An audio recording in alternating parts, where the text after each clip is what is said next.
I never thought a propane tank would become the center of a neighborhood war. But that's exactly what happened when Patricia from the HOA decided my business was everyone's business. It started on a humid Tuesday morning in June when I was sitting on my back porch in Scottsdale, Arizona, sipping coffee and watching the desert sunrise paint the sky orange and pink. I'd lived at 4782 Saguaro Ridge Drive for 3 years, and despite the occasional drama, life was pretty good. My name is Lucas Eastwood, and I work from home as a software consultant, which meant I spent most days in comfortable clothes with my dog, a golden retriever named Biscuit, at my feet. The doorbell rang at 8 in the morning, which was already unusual. I opened it to find Patricia Morrison standing there with her tablet clutched against her chest like a shield. She was the HOA president, a woman in her late 40s with a blonde bob that never moved, even in Arizona winds, and a perpetually pinched expression that suggested she just smelled something unpleasant. "Lucas," she said, not bothering with pleasantries, "I need to discuss something with you." "Good morning to you too, Patricia," I said, keeping my tone neutral. Over the years, I'd learned that engaging with her required the diplomatic skills of a UN ambassador. "Yes, good morning." She waved her hand dismissively. "I've been reviewing the neighborhood utilities, and I noticed you have your propane tank refilled every month like clockwork. Who's your supplier?" I blinked, caught off guard by the question. "My propane supplier. Why do you need to know that?"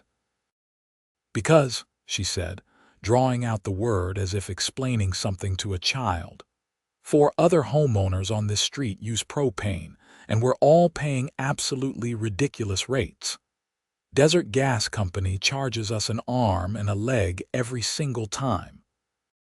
If you found someone better, it's only right that you share that information with the community." The thing was, I had found someone better. His name was Ray Sullivan, an independent propane supplier who'd been in business for 20 years. He was a one-man operation who charged fair prices and actually showed up when he said he would.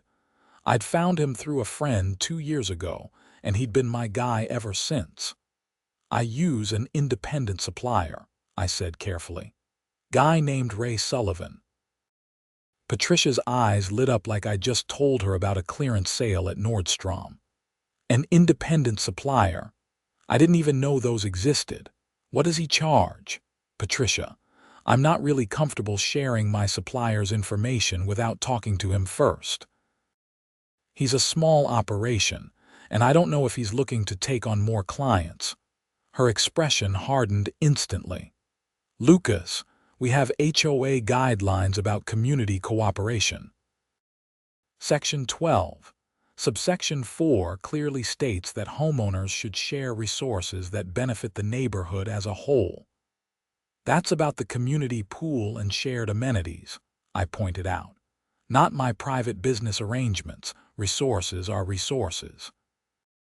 She tapped something on her tablet. "I could bring this up at the next board meeting, make it an official matter." I felt my jaw clench. This was classic Patricia, turning everything into a power play. "You know what? Let me talk to Ray first. If he's interested in taking on more clients, I'll pass along his information, but I'm not making any promises." "That's all I'm asking for," she said, suddenly all smiles. "Just being a good neighbor, Lucas. That's what community is all about." After she left, I called Ray. He picked up on the second ring, his gravelly voice warm and familiar. "Lucas, how's it going? Not due for a refill yet, are you?" "No, nothing like that." "Hey, weird question. Are you looking to take on more clients? My HOA president is breathing down my neck about sharing your contact info." There was a pause. "HOA president, huh? How many clients are we talking about?" She mentioned 4 other houses on my street use propane, so potentially 4 more regular customers. Ray let out a low whistle. "You know what, business has been a bit slow lately." My son's starting college in the fall and the tuition is no joke. I could use the extra income. But I've got to tell you, Lucas, I've given you special pricing because you were referred by Tom Henderson, and you've been loyal for 2 years. These new folks, I'd have to charge standard rates. What's the difference? You pay about 20% less than my normal rate. For new clients, especially a whole group coming at once, I'd charge market rate. Maybe slightly better than those big corporate outfits, but not by much. I can't afford to undercut myself, you know. That's completely fair, I said. Do what you need to do. I'll pass your number along. Appreciate it, buddy. And don't worry, your rate stays the same. Loyalty goes both ways. I texted Patricia with Ray's information, along with a note that he'd mentioned his rates might differ for new clients. She responded within minutes with a thumbs-up emoji and perfect, "Thank you." For about 2 weeks, everything was quiet. Ray came by for my regular refill in early July and mentioned he'd picked up 3 new clients from my neighborhood. "That Patricia lady is quite the negotiator," he said, shaking his head with a wry smile. "Tried to get me to match your rate." I explained that was a special loyalty discount, and she wasn't thrilled, but she signed on anyway. "What rate did you give them?" "Standard market rate, maybe 5% better because it's convenient having multiple clients in one neighborhood." Still way better than Desert Gas Company was charging them, according to Patricia. She said they were paying almost 30% more than my rate. "Well, good for everyone then," I said, helping him coil the hose back onto his truck. "Yeah, should work out fine," Ray agreed. But things didn't work out fine. Not even close. It was late August when the first crack appeared. I was mowing my front lawn when Patricia's white Lexus SUV pulled into my driveway, blocking my path. She got out with her phone in her hand, her face flushed red either from anger or the Arizona heat. "Lucas, we need to talk about your propane guy." I turned off the mower. "What about him?" He just raised his rates. 20% increase effective immediately. "Do you know how much money that is annually?" I frowned. "Ray raised his rates. When did this happen?" He sent an email last week. Said his costs have gone up and he needs to adjust pricing across the board. This is unacceptable. You recommended him to us. "And I'm sure my rates went up too," I said, though I felt a sinking feeling in my stomach. "That's how business works sometimes, Patricia. Costs increase." "But we just switched to him. We haven't even had him for 3 months. This is bait and switch. It's probably illegal." "It's not illegal to adjust rates with notice," I said. "Every supplier does it eventually." "Well, what are you going to do about it?" I stared at her. "What am I going to do about it? Patricia, he's not my employee. I just gave you his number. This isn't my problem." Her eyes narrowed. "You pushed him on us." "No, you demanded his information. There's a big difference. You came to my door, remember? Because you were clearly getting some kind of special deal and keeping it to yourself. Very selfish behavior for someone living in a community association." I felt my patience, which had been wearing thin, finally snap. "Patricia, I found a good supplier through my own efforts and used him for 2 years before you even knew he existed. I didn't have to share that information with you. I did it because you basically threatened to make my life difficult at HOA meetings, and now you're mad because he's running his business like a business. This is ridiculous. Don't you take that tone with me. I'm the HOA president, and I'm a homeowner who's done nothing wrong. Is there anything else? Because I'd like to finish mowing my lawn." She opened her mouth, closed it, then spun on her heel and stalked back to her car. She backed out of my driveway fast enough to leave rubber marks. Biscuit, who'd been lying in the shade, lifted his head and looked at me with what I swear was sympathy. "Women troubles." My neighbor Jerry called from across the street. He was retired military, mid-60s, with a sense of humor that had gotten him through 3 deployments. HOA troubles, I called back. Same thing. He laughed and went back to washing his car. I didn't hear from Ray for another week, but when he called, he sounded stressed. Lucas, I need to give you a heads up. Things have gotten weird with those HOA clients. Weird how? That Patricia woman has been calling me every other day, demanding I lower their rates back to what they were. I've explained multiple times that my supplier increased costs, my insurance went up, and gas prices aren't what they were 3 months ago. She won't accept it. She keeps threatening to report me to the Better Business Bureau and leave bad reviews everywhere.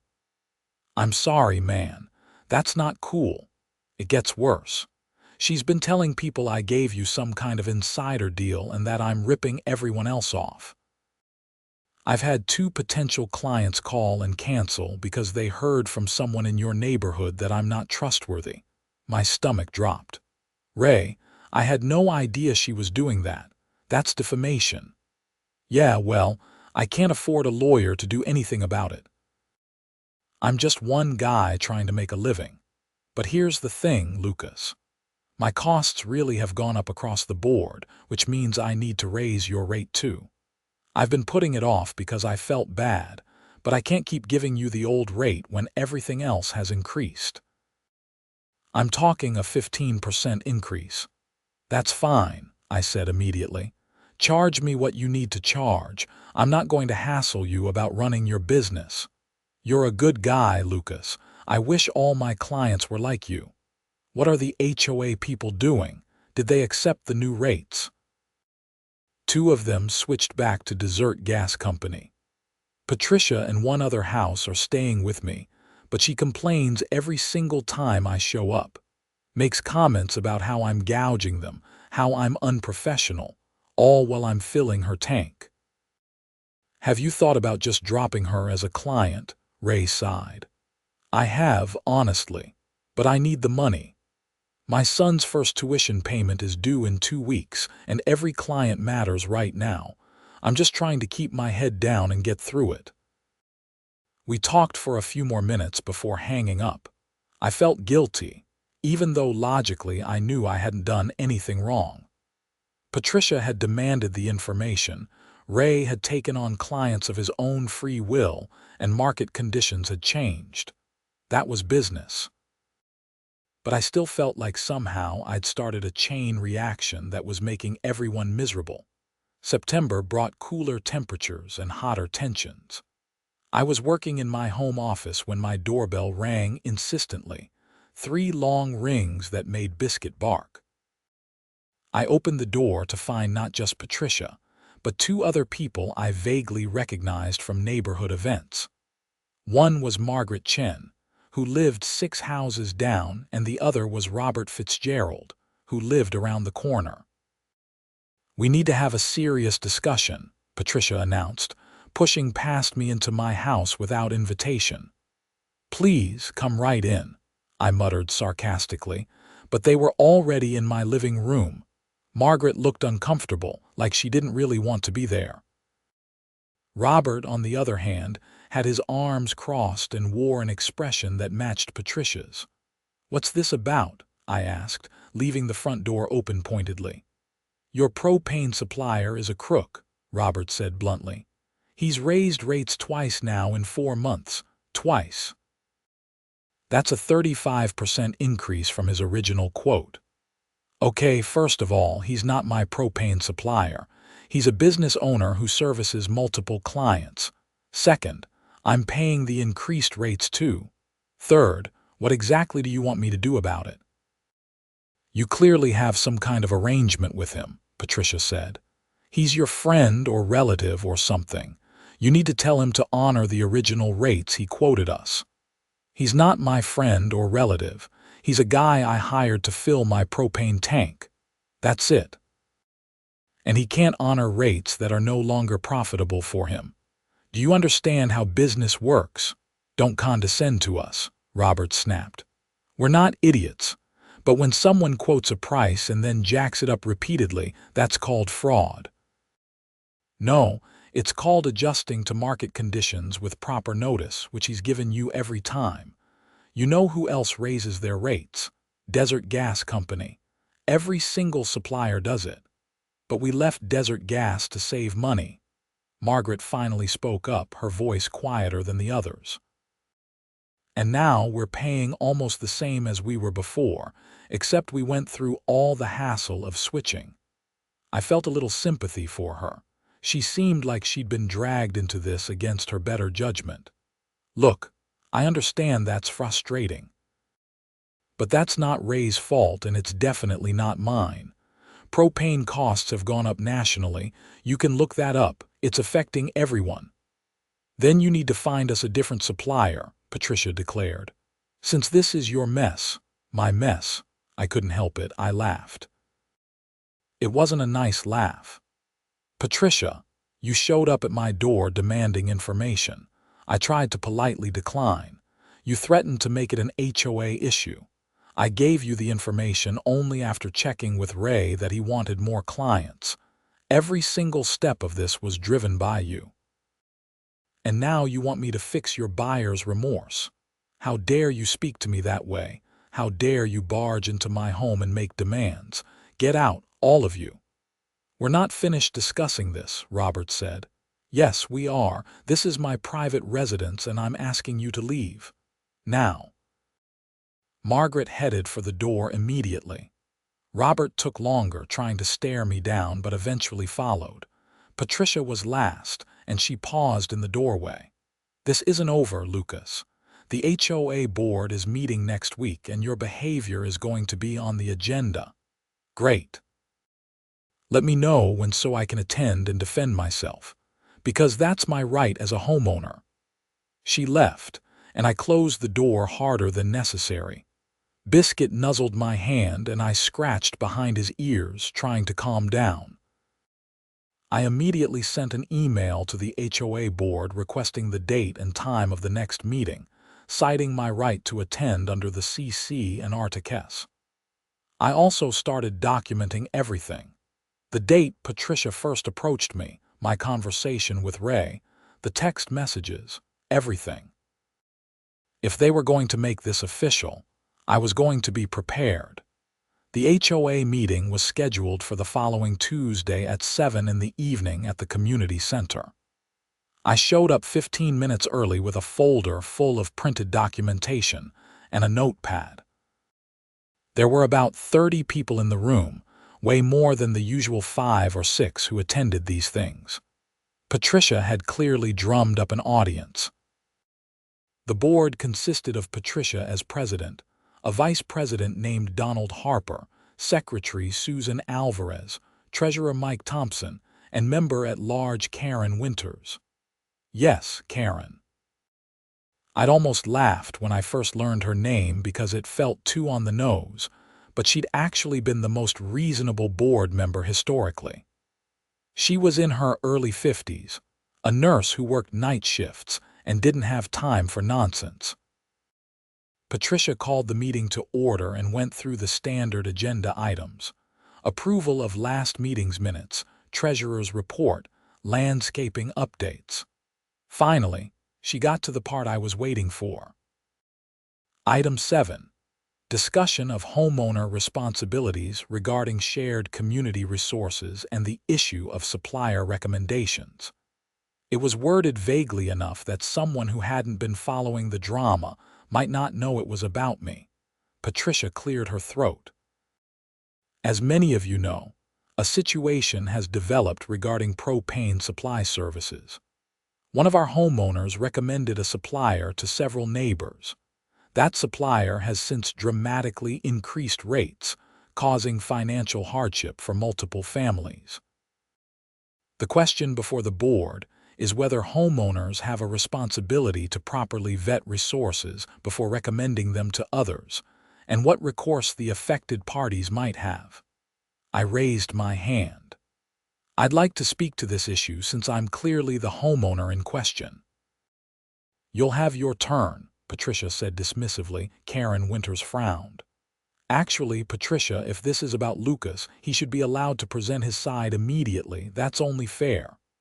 I second that, Mike Thompson added. Patricia's lips thinned. Fine. Lucas, you have 5 minutes.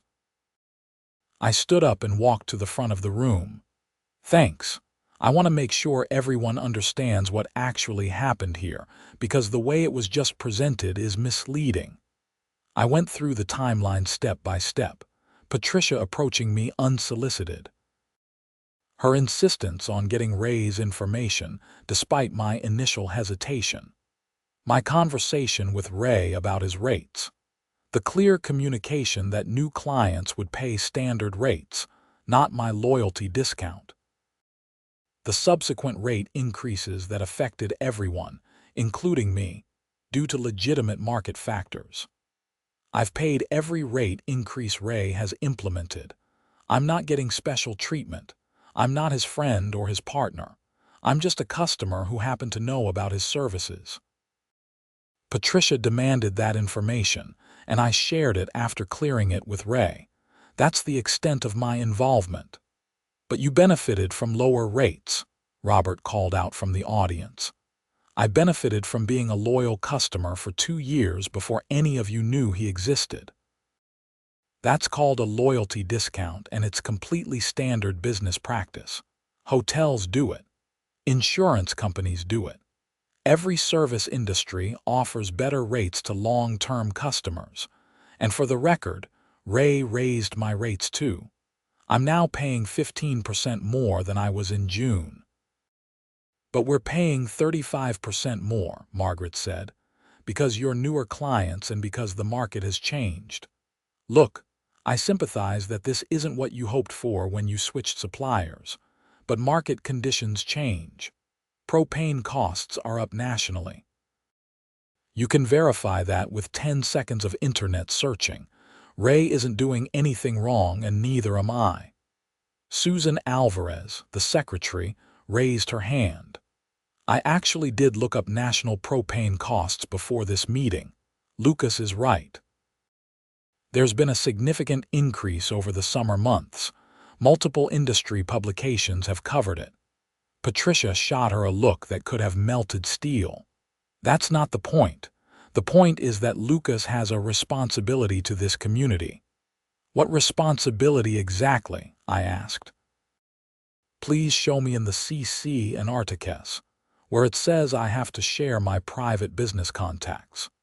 In fact, please show me where it says I have to share anything beyond maintaining my property and paying my HOA dues, both of which I do. Donald Harper, the vice president who'd been silent until now, leaned forward. Lucas has a point, Patricia. I've been reviewing the CC and Articus, and there's nothing in there that covers this situation.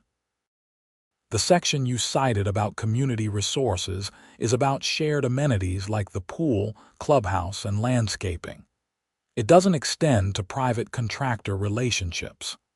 It's about the spirit of community, Patricia insisted. The spirit of community doesn't create legal obligations, Karen Winters said flatly. Look, I understand people are frustrated about their propane costs going up, but that frustration is misdirected. Lucas didn't do anything wrong. He shared information when asked. What the supplier does after that isn't his responsibility. Thank you, I said. The debate went on for another 20 minutes, with Patricia and Robert trying to make the case that I had some kind of duty to fix the situation, and Karen, Mike, and Donald pushing back. Susan stayed mostly neutral, taking notes. Eventually, Karen made a motion to table the discussion indefinitely since there was no actual violation of HOA rules to address. Mike seconded, and it passed 3-2, with Patricia and Donald voting against. Patricia banged her gavel with more force than necessary. Fine. Meeting adjourned. I gathered my folder and headed for the door. Karen caught up with me in the parking lot. Hey, Lucas, sorry about all that. Patricia gets a bee in her bonnet sometimes. Sometimes, I gave her a tired smile. Thanks for backing me up in there. I didn't back you up. I just stated facts. What she's trying to do is create rules retroactively to punish you for something that isn't actually wrong. That's not how this works." She paused. "But heads up, she's really angry. I wouldn't be surprised if she starts looking for other ways to make your life difficult." "Great. That's exactly what I want to hear. Just document everything. If she starts harassing you or violating procedures, we can remove her from the board, but it takes evidence." I nodded. "I've already been keeping records." "Smart man. Hang in there." Karen's warning proved prophetic. Over the next month, I received 3 notices from the HOA about minor violations. My trash can was visible from the street for more than 12 hours after pickup. My lawn had brown spots that violated the community appearance standards. My house numbers weren't properly illuminated at night. The thing was, none of these complaints were legitimate. My trash can was in my garage within an hour of pickup, same as always. My lawn looked identical to everyone else's in September heat, and my house numbers had solar-powered lights that worked fine. I responded to each notice with photos and documentation proving compliance. Each time, the complaint was dropped, but it was taking up hours of my time.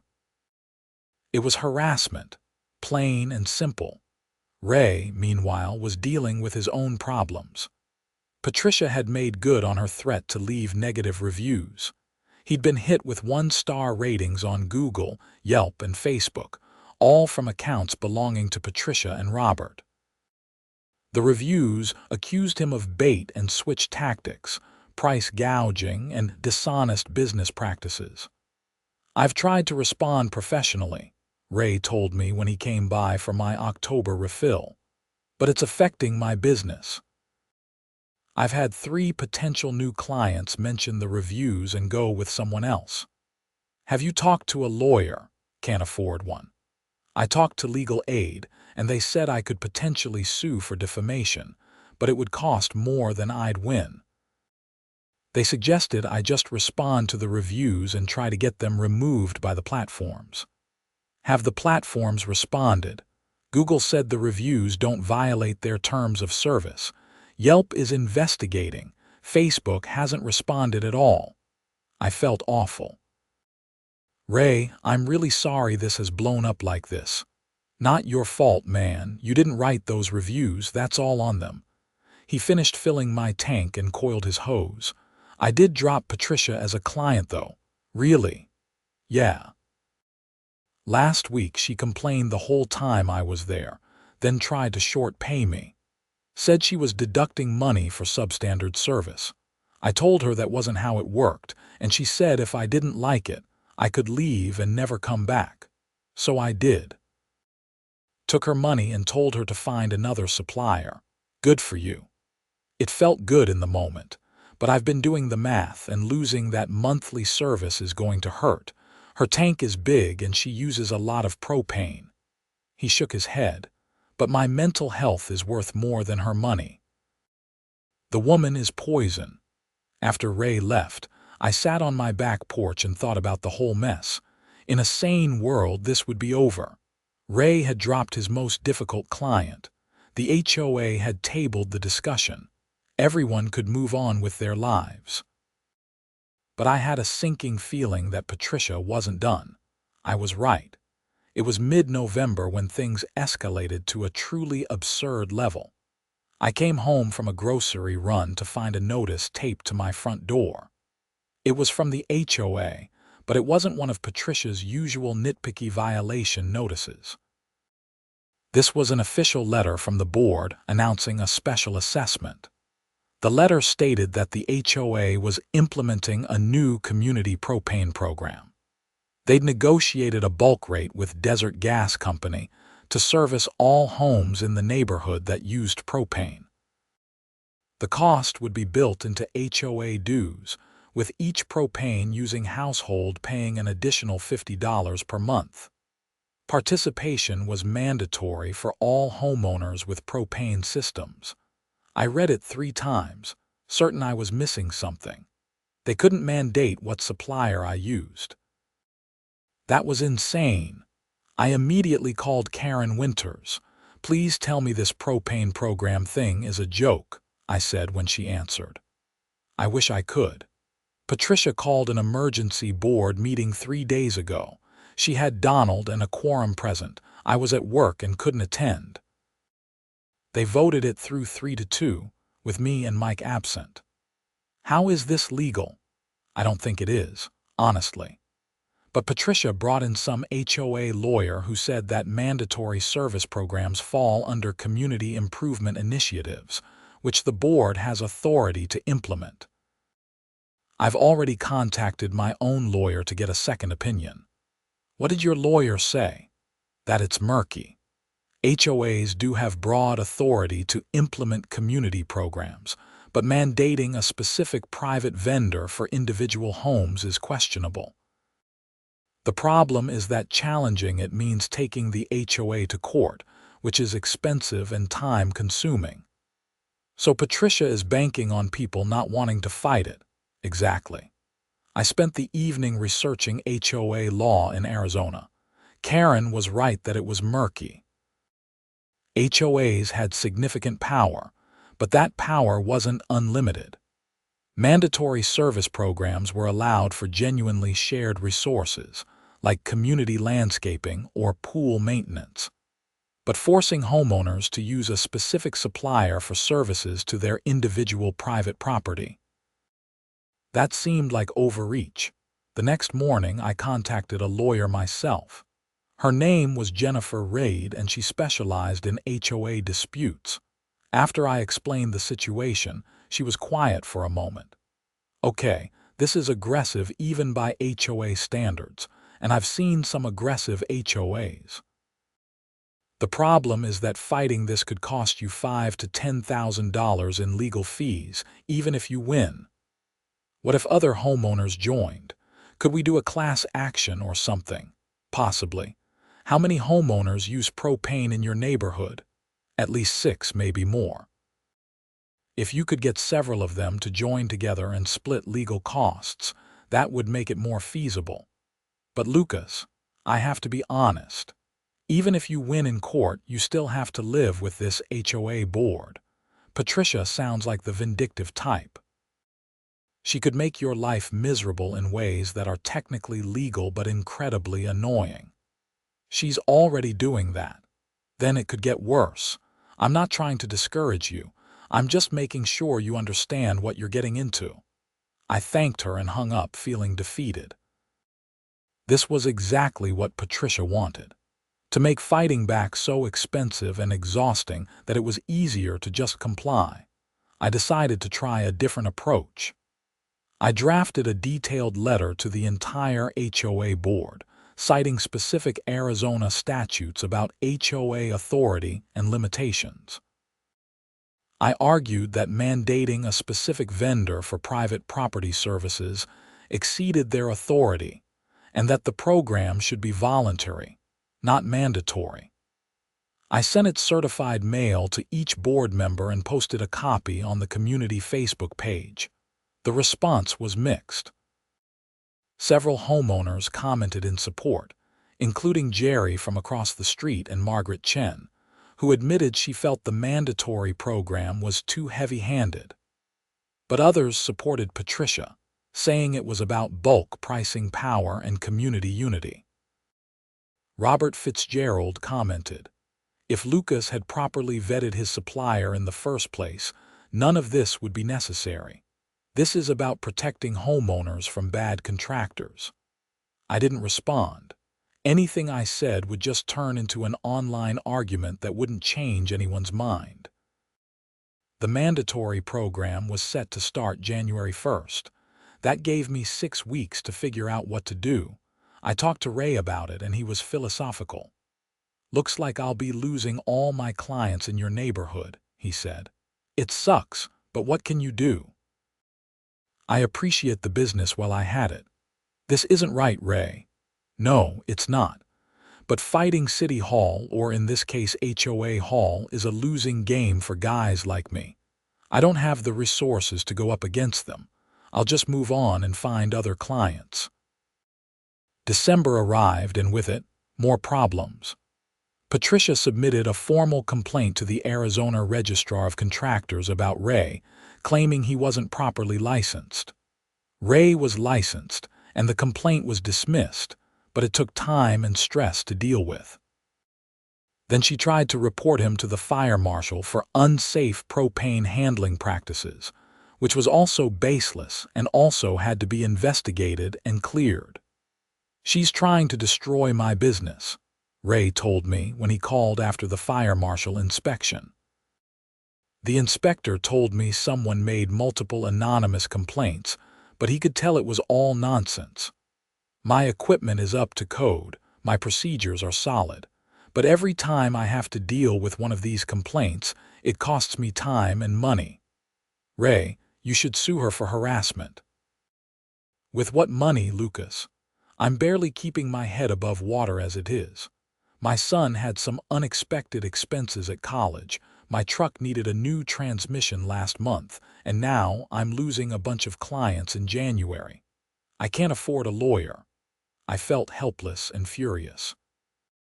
Patricia was using her position and resources to bully someone who couldn't fight back. It was textbook abuse of power. That weekend, I was walking Biscuit around the neighborhood when Jerry flagged me down. He was standing in his driveway with two other men I knew by sight but not name. "Lucas, got a minute?" Jerry called. I walked over. Jerry introduced the other men as Tom Brewster and Alan Kim, both of whom lived in the neighborhood and used propane. "We've been talking," Jerry said, "and this mandatory program is bullshit. Alan looked into it and he doesn't think it's legal." Alan nodded. "I'm an attorney, though not one who specializes in HOA law, but from what I can tell, they're overstepping. The issue is that fighting it costs money nobody wants to spend." "I talked to a lawyer too," I said. "Got the same assessment. It would cost thousands to challenge, even with multiple homeowners splitting costs." "What if we just refuse?" Tom asked. "What are they going to do, put a lien on our houses?" "They could," Alan said. "HOAs have the authority to place liens for unpaid dues and assessments." Whether that would hold up in court, given that this assessment is probably illegal, is another question, but it would still be a nightmare to deal with. We stood there in frustrated silence for a moment. Finally, Jerry said, "What if we recall Patricia? Can we do that?" Alan perked up. "Actually, yes. Arizona law allows homeowners to recall HOA board members. We'd need to get enough signatures to trigger a special election." "How many signatures?" I asked. "Depends on the neighborhood CC and Articus, but usually it's around 20 to 30% of homeowners. We've got about 150 houses in this development, so we'd need signatures from 30 to 45 households." "That's doable," Jerry said, "especially if we explain what's really going on." We decided to try. Alan drafted a recall petition that outlined the reasons: abuse of authority, implementation of a potentially illegal mandatory service program, and harassment of homeowners and contractors. We printed copies and started going door to door. The response was eye-opening. About half the people we talked to were sympathetic, but didn't want to get involved. They were scared of retaliation from Patricia. Several people told stories of past conflicts where Patricia had made their lives miserable with violation notices and fines, but we also found support. By the end of the first weekend, we had signatures from 32 households. By the second weekend, we had 40. On December 15th, we submitted the petition to the HOA board, as required by the CC and Articus. Patricia's response came via email 2 days later. She claimed the petition was invalid because several signatures were improperly witnessed, and others came from households that weren't current on their dues. She rejected it outright. Alan reviewed her objections and determined that most of them were bogus. The CC and Articus didn't require witnesses for recall signatures, and the households she claimed weren't current were actually fully paid up according to the treasurer's reports. "She's just stalling," Alan said. "But here's the thing. If she refuses to honor a valid recall petition, we can take it to court, and we'd almost certainly win. Plus, her refusal to follow proper procedures gives us ammunition." We drafted a formal response, again citing specific statutes and CC&R provisions. We gave Patricia 48 hours to acknowledge the petition or face legal action. We sent it certified mail to her personal address and to every board member. Karen Winters called me the next evening. "You've got Patricia climbing the walls. She's been calling Donald and Susan nonstop, trying to get them to back her up. But the petition looks valid to me. We need to hold a special election." "Will she actually do it? If she doesn't, you guys can go to court and force her to." At that point, she'd probably be removed anyway for failure to follow proper procedures. She's backed into a corner. The special election was scheduled for January 10th. The mandatory propane program was put on hold pending the results. In the meantime, Patricia launched a campaign to save her position. She sent out mailers to every house explaining how she'd been a dedicated volunteer for the community, how she'd saved money on landscaping contracts, how she'd improved property values. She didn't mention the propane situation or the harassment. Those of us supporting the recall put together our own information campaign. We drafted a letter explaining the situation, including the timeline of events, Patricia's harassment of Ray, and the questionable mandatory program.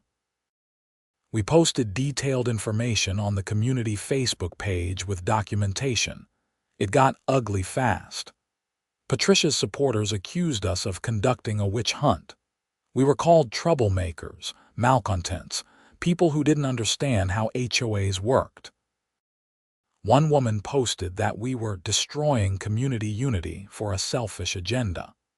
But others started speaking up about their own negative experiences with Patricia. A couple who'd painted their house 3 years ago described how Patricia had rejected their color choice even though it was on the approved list, forcing them to repaint at a cost of $6,000.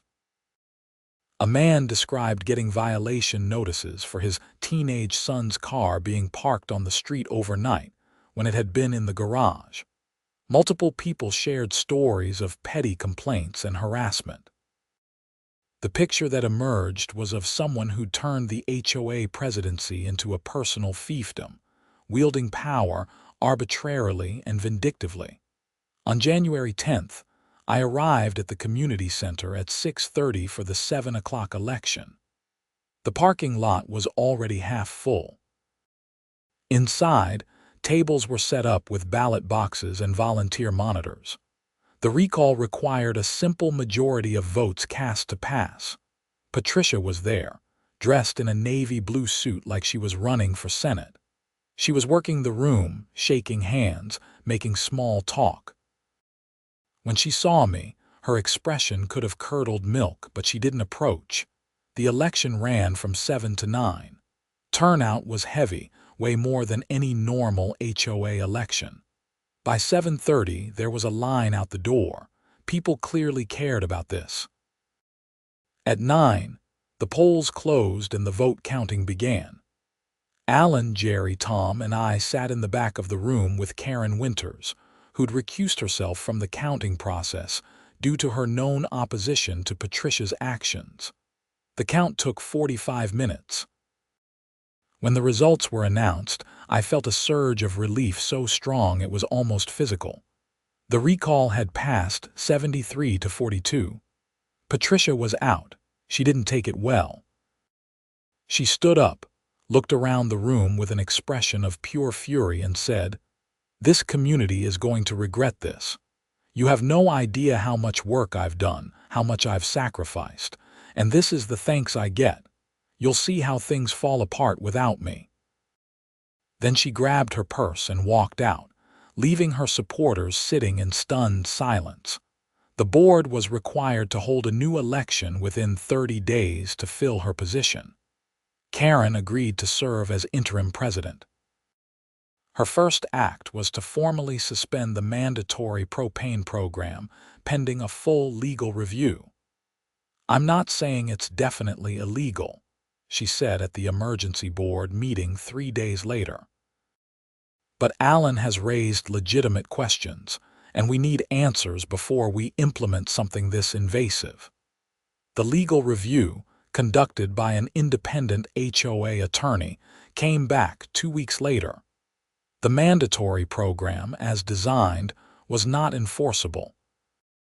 While HOAs could implement community-wide service programs for shared amenities, they couldn't compel homeowners to use specific vendors for private property services. The opinion suggested that a voluntary bulk pricing program might be permissible, but mandatory participation was beyond the board's authority. Karen announced the findings at the next general meeting. "So the mandatory program is dead. If anyone wants to work with Desert Gas Company independently, you're welcome to do so. But the HOA won't be mandating it." Robert Fitzgerald raised his hand. "So we're just stuck with expensive propane." "You're stuck with the market rate for propane," Karen said.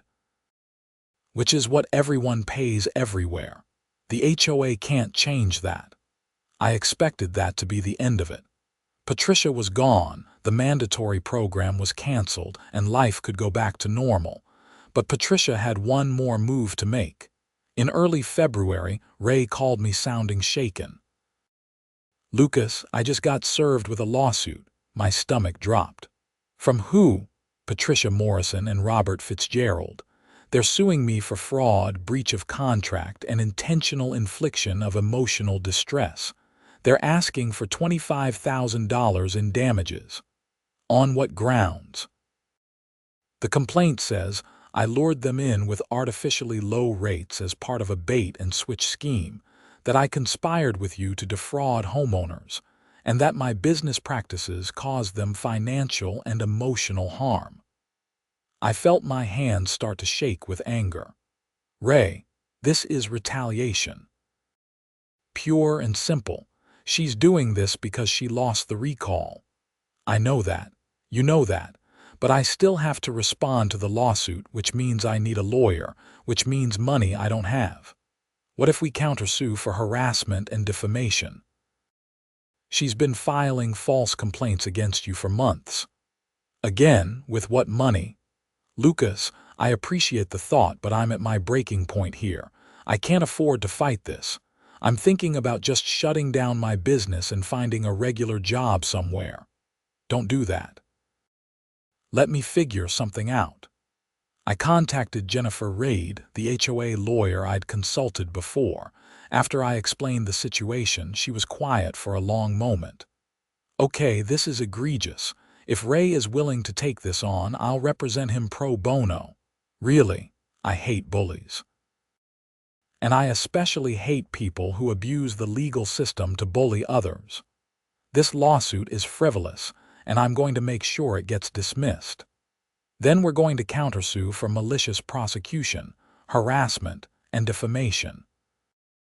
I want documentation of every false complaint she filed, every negative review, every contact she's made with him.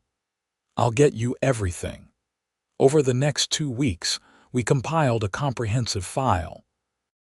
Ray had kept copies of every complaint Patricia had filed, including the ones to the registrar of contractors and the fire marshal. We had screenshots of the negative reviews. We had emails and text messages showing her harassment. We even had testimony from the fire marshal inspector, who said the complaints were clearly baseless. Jennifer filed a motion to dismiss the lawsuit, and simultaneously filed a counterclaim for malicious prosecution, defamation, and intentional interference with business relationships. The counterclaim asked for $50,000 in damages and attorney's fees. Patricia tried to represent herself in the initial court appearance, which went about as well as you'd expect. The judge was unimpressed with her arguments and granted the motion to dismiss. The counterclaim, however, was allowed to proceed. At that point, Patricia finally hired her own lawyer. He took one look at the evidence and, according to Jennifer, strongly advised her to settle. "He knows she's going to lose," Jennifer told me after a settlement conference in March. "The evidence is overwhelming. She filed multiple false complaints, left defamatory reviews, and filed a frivolous lawsuit. Any jury would destroy her. Is she willing to settle? She doesn't want to, but her lawyer is pushing hard. He knows if this goes to trial, she could be on the hook for significant damages plus our attorney fees. We're asking for $30,000 to settle, plus a written apology and removal of all negative reviews. Will she pay that?" Her lawyer thinks he can talk her into it. The alternative is going to trial and potentially losing much more. The settlement negotiations dragged on for 3 weeks. Patricia kept trying to negotiate down, but Jennifer held firm. Finally, in early April, Patricia agreed to settle for $30,000, a formal written apology to be posted on all platforms where she'd left negative reviews, removal of those reviews, and a permanent injunction preventing her from filing any further complaints or taking any actions against Ray's business. The apology, when it was posted, was clearly drafted by her lawyer and was about as sincere as a telemarketer's greeting. But it was public, and it was on the record. Ray could use it to show potential clients that the negative reviews had been false and malicious.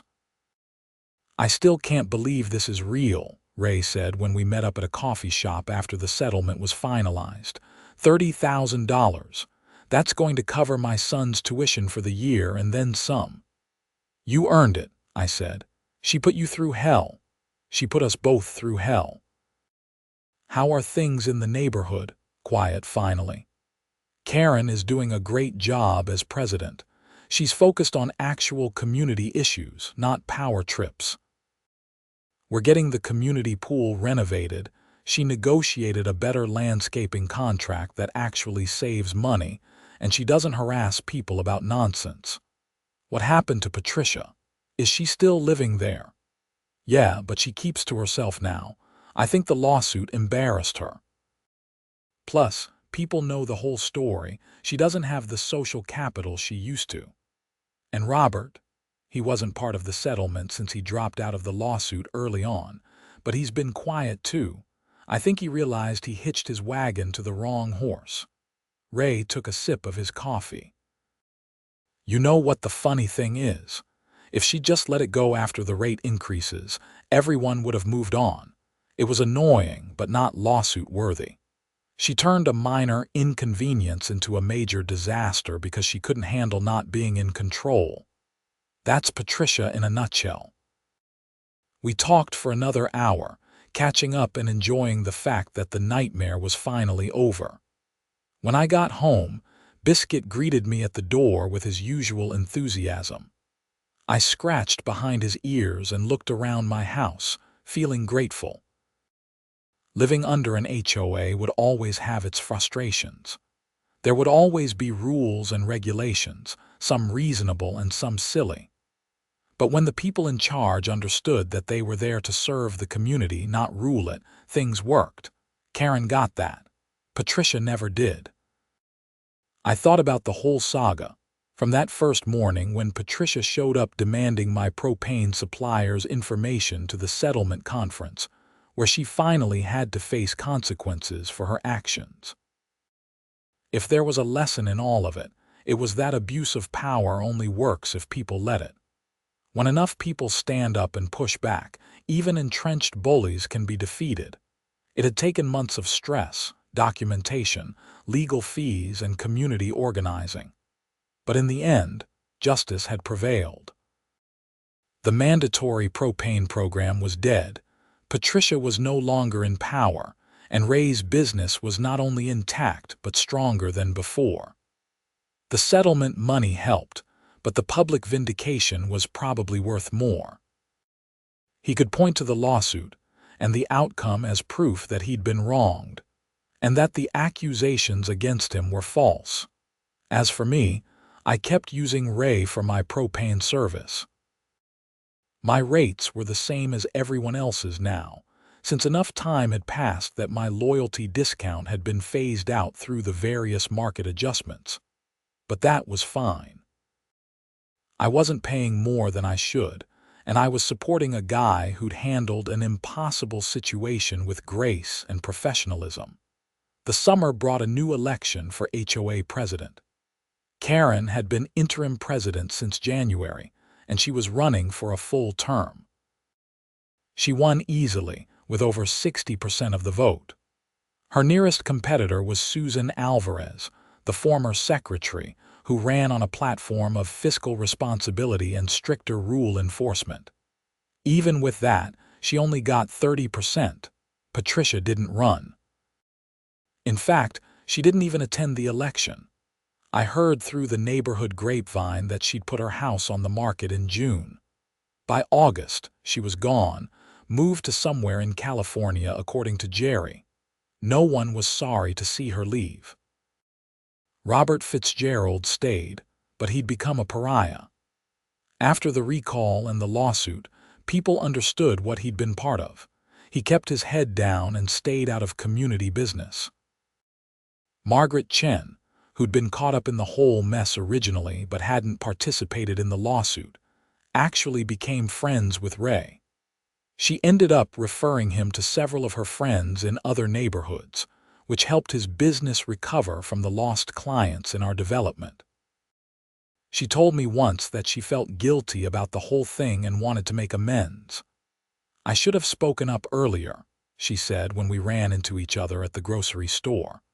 "I knew Patricia was being unreasonable, but I was scared of her. That was cowardly." "You signed the recall petition," I pointed out. "That took courage." "Only after you and Jerry and the others took the risk first, but lesson learned. Next time I see someone being bullied, I'll speak up sooner." Life in the neighborhood settled into a new normal. Karen implemented some genuinely useful changes. Better communication through a monthly newsletter, regular community events that brought people together, and a transparent process for addressing concerns. Attendance at HOA meetings went from 5 or 6 people to 20 or 30 because people felt like their voices actually mattered. The propane situation became a story that got told to new residents as a cautionary tale. "See that house there?" Jerry would say, pointing to Patricia's old place. "That's where the propane war started." And then he'd tell the whole story, usually embellished with details that made it sound even more dramatic than it had been. One thing that came out of the whole mess was that several homeowners, including me, successfully pushed for amendments to the CC and Articus that limited the board's authority to implement mandatory programs. The amendments required a vote of the entire community, not just the board, for any program that mandated use of specific vendors or required homeowners to pay for services beyond basic amenities. It passed with over 75% approval. "We're closing the barn door after the horse escaped," Alan Kim joked at the meeting where the amendments were approved. But better late than never. By the time fall rolled around again, a full year after the worst of the conflict, I could look back on the whole thing with something approaching humor. Not because it had been funny at the time, but because the absurdity of it was clearer in retrospect. All that drama, all that conflict, all that time and energy and money, because Patricia couldn't handle the fact that propane costs went up. Ray's business was thriving. He'd expanded his client base to 3 other neighborhoods and had hired his son part-time to help with deliveries during college breaks. "Best thing that could have happened, honestly," Ray told me during a refill in October. "I was coasting before all this went down. The lawsuit settlement gave me capital to upgrade my equipment, and all the drama actually raised my profile. People started calling because they heard about how I stood up to the HOA bully. "So you're saying you should thank Patricia?" I teased. "Hell no. But I can acknowledge that things worked out okay in the end. Doesn't mean I want to go through it again." The holidays came, and Karen organized a neighborhood party at the community center. It was the best attended event I'd seen in my years living there. People were happy, relaxed, and actually enjoying each other's company without the undercurrent of tension that had existed during Patricia's reign. I brought Biscuit, who was a hit with the kids. Jerry brought his famous smoked ribs. Margaret brought homemade spring rolls that disappeared in minutes. Even Susan Alvarez, who'd lost the election, was there and seemed to be enjoying herself. "You know what the best part of this year was?" Karen said to me while we were watching kids play a game of cornhole. "We remembered that we're all just people trying to live our lives. The HOA exists to make that easier, not harder. Patricia forgot that, or maybe she never understood it in the first place. Think she's happy wherever she ended up," Karen laughed. "God, I hope not. Is that petty? Probably. But I'll allow it." As the party wound down and people started heading home, I took a moment to look around at my neighbors. These were good people, mostly. They had their quirks and flaws, but they were good people. And when pushed, they'd done the right thing. They'd stood up to a bully. They'd signed a petition even when it was uncomfortable. They'd voted for change. That mattered more than I'd realized at the time. It was easy to be cynical about HOAs, about community associations, about people in general. But this experience had shown me that most people wanted to do right. They just needed someone to take the first step. Walking home that night with Biscuit trotting beside me, I felt genuinely grateful for my neighbors, my neighborhood, and even the whole ridiculous propane saga.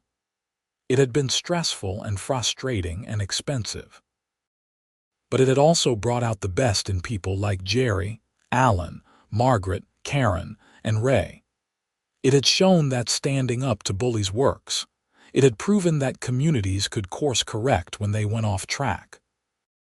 And maybe most importantly, it had taught me that sharing your propane supplier isn't always the neighborly thing to do, no matter how much your HOA president insists otherwise.